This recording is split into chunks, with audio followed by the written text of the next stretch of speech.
अस्सलाम वालेकुम जी, कैसे हैं आप? मैं हूं अनीसा, एक नई लर्निंग के साथ। और आज का टॉपिक बहुत ही ख़ास, मेडिटेशन क्या है, शेयर करूंगी अपनी सहेलियों के साथ अपनी लर्निंग। और ये जो मैं आज आपके साथ वीडियो शेयर करने वाली हूँ, जो इसमें मेरी लर्निंग है, रब्बे करीम ने मुझे मौका दिया कि मेडिटेशन का एक बुनियादी कोर्स होता है वो कर सकी। उस सर्टिफिकेशन में बहुत कुछ सीखा, ये कॉन्सेप्ट क्या है। और फिर सिल्वा किया, एनर्जी हीलिंग किया, NLP किया। और इसके साथ रब ने मौका दिया क्योंकि बैकग्राउंड में थोड़ा सा एम.ए. अरबिक और इस्लामिक स्टडीज़ का कॉन्सेप्ट था, तो समझ सकी कि कैसे हम हमेशा से करते हैं प्रैक्टिस मेडिटेशन। और एक आम मेरी सहेली जो है, मैं उसके साथ अपनी लर्निंग शेयर करूँगी कि वो दुनिया के जिस किनारे में जहाँ भी रहती है, बहुत आसानी से प्रैक्टिस जो है कर सकती है। और उससे अपनी ज़िंदगी में, वो क्या कहते हैं कि रोशनी है एक, और आप उसे अपनी ज़िंदगी में शामिल कीजिए। बल्कि आपको मेडिटेशन करनी ही चाहिए।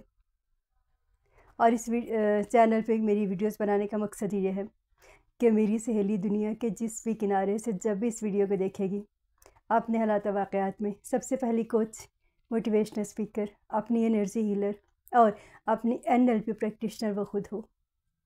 तो आज का टॉपिक मेडिटेशन क्या है। अगर साइकोलॉजी की ज़ुबान में बात करें तो ये एक ऑल्टर्ड स्टेट ऑफ कॉन्शियसनेस है, जिसमें इंसान ना तो पूरी तरह से बेदारी में होता है और ना ही नींद में, लेकिन वो जब चाहे अपनी बेदारी की हालत में वापस आ सकता है। लोग इस अमल को शौरी तौर पे सीखते हैं और फिर इसे प्रैक्टिस करते हैं। जब वो मुसलसल प्रैक्टिस करते हैं तो उनकी ज़िंदगी में बहुत सी जो पॉजिटिव जो असरात हैं वो उनकी ज़िंदगी में नज़र आते हैं, उन्हें ख़ुद भी महसूस होते हैं। और ज़ाहिर है, जो जब इंसान एक पूरी उसकी पर्सनैलिटी बेहतर होती है तो इनसाइड आउट भी वो चीज़ें रिफ़्लेक्ट होती हैं। अब इसका मेन जो पॉइंट ये है कि इसमें आपको अपनी तवज्जो किसी एक फ़ोकस करना होता है, अपनी तवज्जो को, और आहिस्ता आहिस्ता फ़ोकस को इतना गहरा किया जाता है कि इंसान अपने इर्द गिर्द से बेनियाज हो जाता है। क्योंकि आपकी पूरी एनर्जीज़, आपकी पूरी जितनी सलाहियतें हैं वो उस एक फ़ोकस की तरफ है। और इंसान जितना गहराई में जाता है तो उसको बहुत सारे सवालों के जवाब मिलते हैं, उसको सुकून महसूस होता है। तो ये इसका मेन पॉइंट है। अब जिसकी बुनियाद है, बुनियादी तौर पे ये हिंदू मज़हब से है।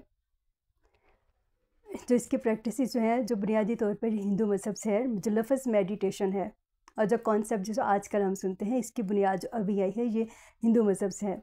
और इसमें किया क्या जाता है कि मुख्तलिफ़ तरीके से जैसे की जाती है, एक लफ्ज़ को बार बार तवज्जो से पढ़ना, फिर उसके बाद कैंडल लाइट है, किसी क्रिस्टल को यूज़ किया जाता है, उसको मुसलसल देखना ताकि आपकी तवज्जो हर चीज़ से हट के उसी एक पॉइंट की तरफ हो जाए। इसमें इंसान क्योंकि खुद को लाइट महसूस करता है, वो बैरूनी दुनिया से कट जाता है।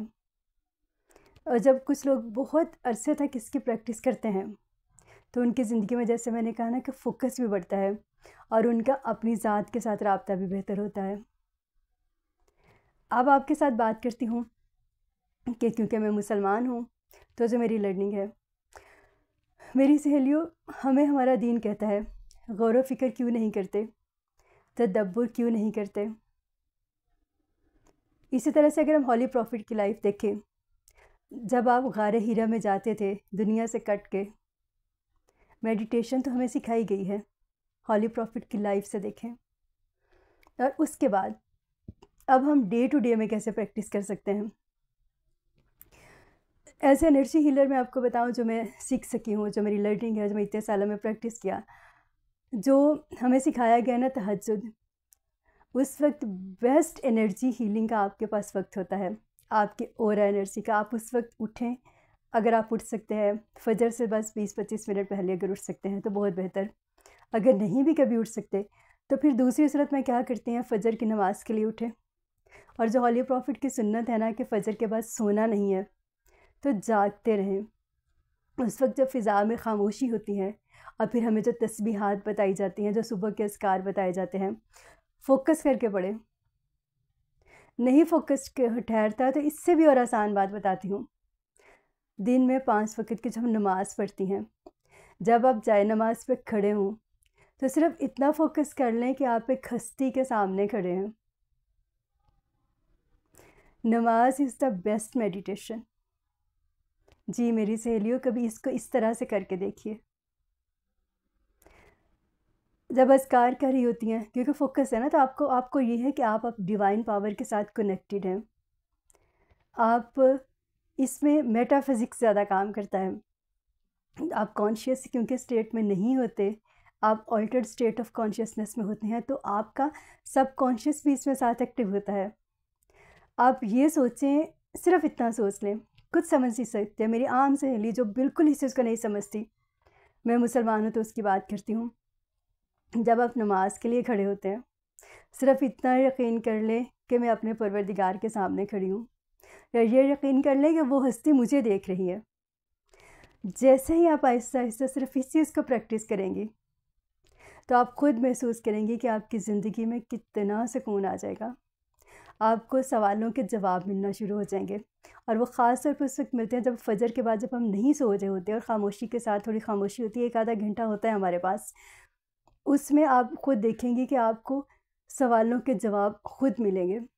कि किसी की, कहा जाता है कि रब आसमान से उतर के नहीं आता, वो किसी इंसान को भेजता है, किसी मौके को भेजता है, कोई चीज़ उसके सामने आती है। यकीन कर लें, जनाब आसिफ़ अली वासिफ़ की तालीमात से जो मैंने सीखा कि इस दुनिया में सब कुछ रब का है, तो हर चीज़ को, हर इंसान को, हर मौके को, हर बात को, हर तहरीक को, इवन इस वीडियो को, ये यकीन करके सोचें कि पैगाम है मेरे लिए।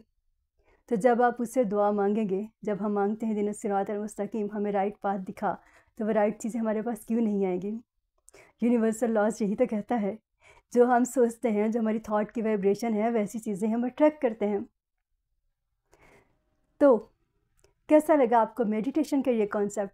तो आप मुझे कमेंट्स में ज़रूर बताइएगा कि क्या आप बग़ैर किसी इजाफी चीज़ के अपनी लाइफ के साथ ये मेडिटेशन कर सकती हैं या नहीं, और इससे अपनी ज़िंदगी में रोशनी भर सकती हैं या नहीं। प्रैक्टिस करके कमेंट्स में बताइएगा।